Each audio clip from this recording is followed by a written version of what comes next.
जय मसीह, praise the Lord सभी को। हम सब हमारे विश्वासी होने के बाद भी महिलाओं जो पत्नी होती है, जो बहू होती है, उनका बर्ताव, उनका रुतबा कैसा होता है अपने ससुराल में, आज हम उस बारे में डिस्कस करेंगे।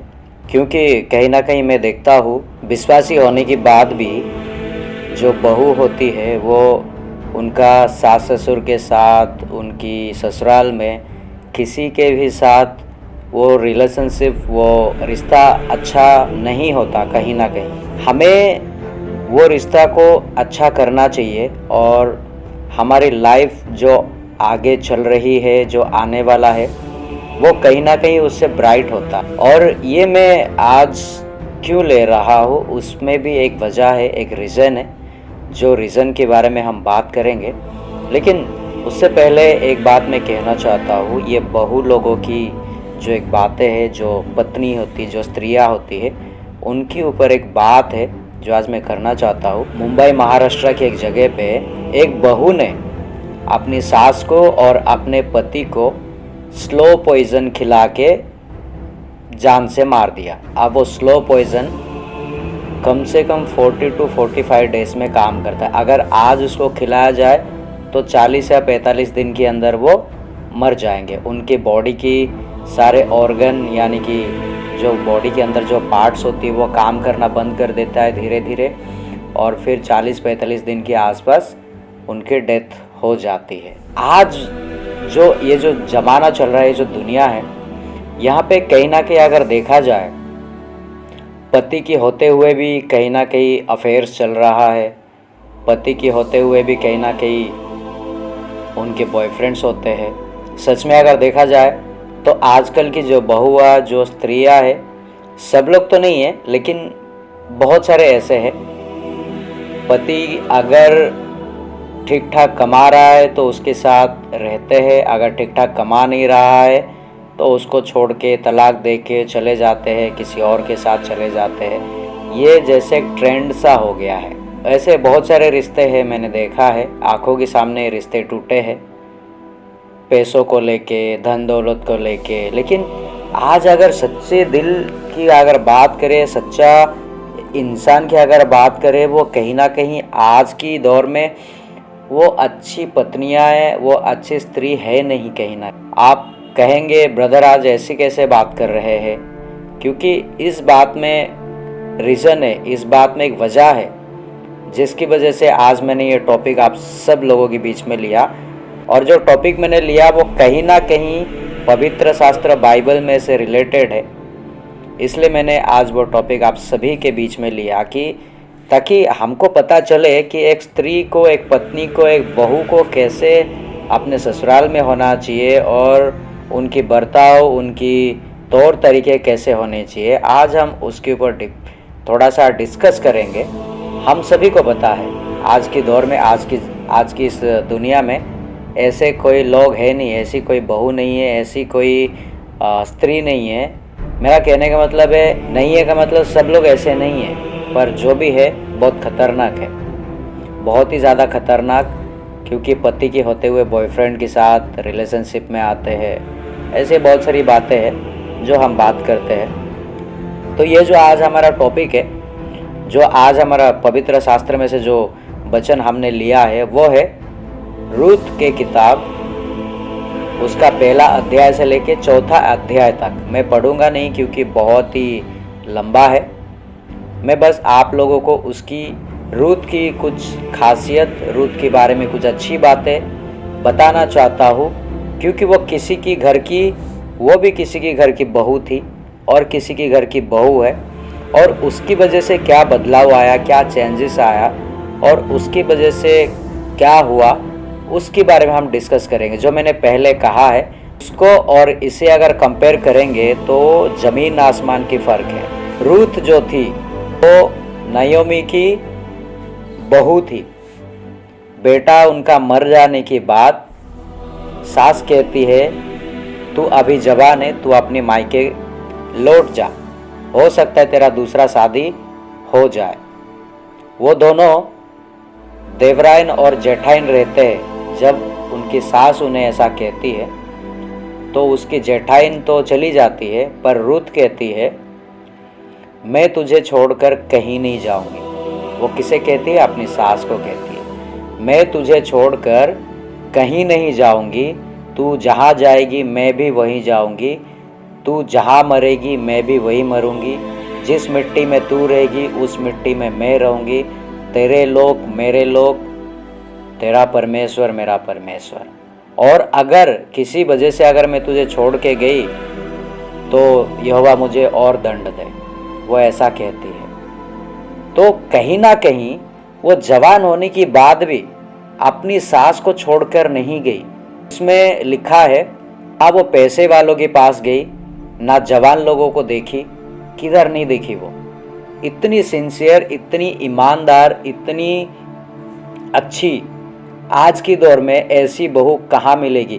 पति अगर मर जाता है, खुदा ना खास्ता किसी के साथ ऐसा हुआ हो, पति अगर मर जाता है तो पति मरने की 1-2 महीना भी होता नहीं है, वो कहीं और रिश्ता देखना शुरू कर देते हैं।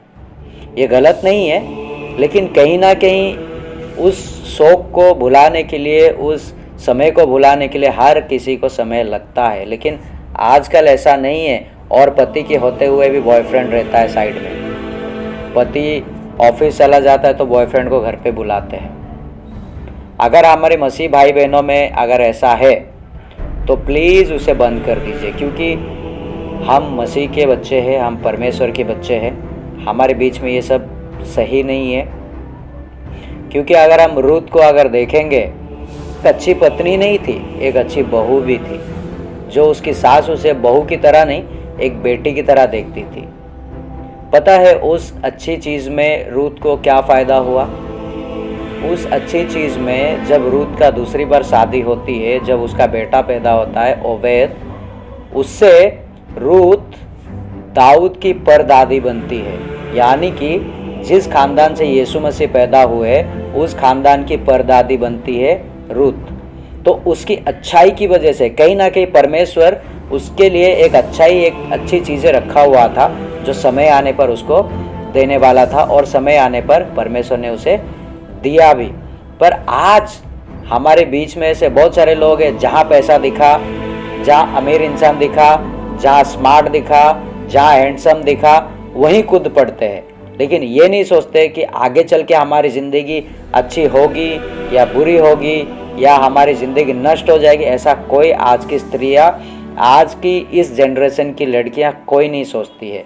और अगर देखा जाए एक अच्छी बहू मिलना आज की तारीख में, आज की इस ज़माने में, इस जनरेशन में बहुत ही ज़्यादा मुश्किल है। अगर मिली तो 100% में से 1-2% ही रहेंगी मेरे ख्याल से। अगर आप लोगों को ऐसा लगता है कि मैं गलत कह रहा हूँ तो मुझे कमेंट करके बताइए कि कितनी % बहुआ सिंसियर और ईमानदार वाली बहू आज की तारीख में मिल सकती है किसी को। आप लोग मुझे कमेंट करके बता सकते हैं। और ये मेरा वचन आज लेने का ये था क्योंकि हमें रूथ की तरह होना है। एक महिला, एक स्त्री को सिंसियर और ईमानदार होना चाहिए। ऐसा नहीं है कि उसकी ईमानदारी होने पर उसे कुछ नुकसान है। समय आने पर उसको उसका प्रतिफल ज़रूर मिलता है और ज़रूर मिलेगा भी। और रूथ की तरह अगर हम बनेंगे, जैसा रूथ बनी, उसकी दूसरी शादी होने के बाद वो दाऊद की परदादी बनी। परमेश्वर ने उसके लिए कुछ अच्छा गिफ्ट रखा हुआ था जो परमेश्वर ने उसको दिया।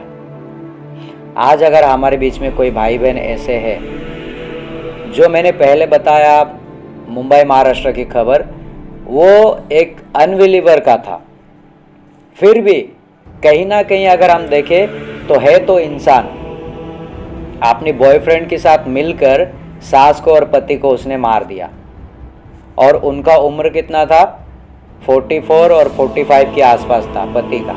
इस उम्र में अपने पति का उसने कत्ल कर दिया। तो ज़रा सोचिए कि कहीं ना कहीं ये धन दौलत या फिर स्मार्टनेस ये सब को देखकर ही हुआ होगा। और मैं आप सभी से कहता हूँ, रूथ का किताब पहला अध्याय से लेकर चौथा अध्याय तक अगर आप पढ़ेंगे तो रूथ के बारे में हर एक वो अच्छी चीज़ जो लिखी है आप सुनेंगे और आप जानेंगे। और मैं सच कह रहा हूँ कि रूथ की तरह भी कहीं ना कहीं ऐसा सोचेंगे कि मेरे घर पे भी ऐसी बहू हो। क्योंकि रूत ने अपनी सास को अपनी माँ से बढ़कर माना, अपनी माँ से बढ़कर उसने प्यार किया हुआ था। और अपनी सास उसको जो जो बोलती थी कभी उसने इनकार नहीं किया, अपनी सास की बात को मानती थी और वो इज़राइल की परदादी बनी, दाऊद की ख़ानदान की परदादी बनी। मैं बस इतना ही कहूँगा, रूत की तरह बनिए, औरों की तरह नहीं। रूत की तरह एक अच्छी बहू, एक अच्छी पत्नी, एक अच्छी बीवी, एक अच्छे इंसान बनिए। अगर आप अपनी जगह पे ईमानदार नहीं हो, पति ऑफिस जाने के बाद बॉयफ्रेंड को घर पे बुलाते हैं या फिर बॉयफ्रेंड के साथ बाहर चले जाते हैं, गलत संबंध है, तो वो सब खत्म होना चाहिए कहीं ना कहीं, क्योंकि हम मसीह के लोग हैं। ये सब अच्छा नहीं लगता, बिकॉज़ बाइबल इसके बारे में बहुत सारी बातें बोलता है, क्योंकि ये बेविचार है और इस बेविचार से हमें बचना है। और रूत की सबसे अच्छी बात बताओ, वो इज़राइल से नहीं थी, वो मोआब से थी। परमेश्वर को जानती तक नहीं थी वो, फिर भी उसने अपने घर बार सब कुछ छोड़ दिया उसका पति मरने के बाद भी, और वो मोआब से इज़राइल बनी। और वो अनबिलीवर थी। जब अपनी सास के साथ बेथलेहम नगर आई तो वहाँ पर वो बिलीवर बनी और उसके परमेश्वर को अपनाई, यानी कि यहोवा को उसने अपनाया। तो अगर अनबिलीवर भी रहेगी, अगर उसकी मन में अच्छी बात रहेगी, तो वो भी अच्छा इंसान बन सकती है। तो मेरा आप लोगों से कहना यह है कि कहीं ना कहीं एक बहू को, एक स्त्री को, एक पत्नी को सिंसियर, ईमानदार होना बहुत ही ज़्यादा ज़रूरी है आज के समाज में। अगर ये आपके अंदर नहीं है तो आपके घरों में खुशी नहीं आएगा, आपके घर में कभी ऐसा नहीं लगेगा कि आपका कोई फैमिली है। आपको ऐसा लगेगा कि बस जिए जा रहे, एक रिश्ता निभाने के लिए जिए जा रहे, ऐसा लगेगा आपको। इतने भी गलत इंसान क्यों ना हो, रूत का जब किताब पढ़ेगा, वो सच बता रहा हो, वो इंसान का दिल बदल जाएगा, क्योंकि रूत ने ऐसा काम किया है। मैं तो शॉर्ट में बताया, क्योंकि ये पहले अध्याय से लेकर चौथा अध्याय तक पूरी कहानी है। वो पूरी कहानी को बोलना, पूरी कहानी बताना, वीडियो काफ़ी ज़्यादा बड़ा हो जाएगा, इसलिए मैंने आप सभी को शॉर्ट में बताया है। आप लोग रूत का किताब पढ़ सकते हैं, पुराने करार में है। कहीं ना कहीं मेरी कही हुई बातें बहुत सारी बहनों को ठेस भी पहुंचाती होगी, क्योंकि जो सच है वो हमेशा कड़वा होता है, और कड़वी बातें करना एक सच्चे इंसान की एक निशानी होती है। मैं कभी नहीं चाहता कि किसी को अंधेरे में रखा जाए। सच बात बोलो सबसे अच्छा रहता है। सामने वाले को थोड़ी देर के लिए बुरा लगे, लेकिन सच बताना चाहिए। और हम मसीह के लोग हैं तो हमें सच्चाई के रास्ते पे चलना चाहिए। इसलिए कहीं ना कहीं मैं आप सभी के बीच में सच को लेके आने की पूरी कोशिश करता हूँ। और मैं उन तमाम लोगों से विनती करता हूँ, अगर आप लोगों को मेरी बातें अगर बुरा लगता है, ठेस पहुँचती है, तो मुझे माफ़ कर दीजिए, क्योंकि मेरी अपनी खुद की बातें है नहीं, जो बाइबल में लिखी है वही सब मैं आपके बीच में लेके आता हूँ। और प्रभु के साथ अपना रिश्ता बना के रखिए, जुड़े रहिए, और ऐसी कोई रिश्ता है तो उसे ख़त्म कर दीजिए, रूत की तरह बनिए। परमेश्वर आपको बहुत सारा आशीष करेगा। धन्यवाद करता हूँ मैं आप सभी का, हमारे वीडियो अंत तक देखने के लिए और हमें सपोर्ट करने के लिए। प्रभु आप सभी को आशीष करें। जय मसीह, प्रेज़ द लॉर्ड।